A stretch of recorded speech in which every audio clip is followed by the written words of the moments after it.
The main grape varieties I mentioned already, Syrah, or Shiraz as it's named in Australia, is the most important variety. It stays on a constant level in terms of plantings. Cabernet Sauvignon on the second rank. It has been going down over the years. Chardonnay on the white, so number 3. It stays steady as well. We've got Merlot going down. Merlot, in a very warm climate, Merlot can be a little bit jammy, high alcohol, 15.5, 16, 16.5 ABV is no problem for Merlot.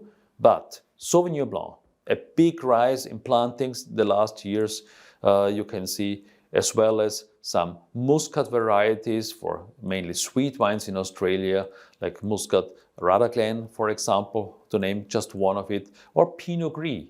Grauburgunder, as we call it in German. Pinot Gris is a huge demand worldwide. So the 2 varieties right now having the biggest demand worldwide are Sauvignon Blanc and Pinot Gris.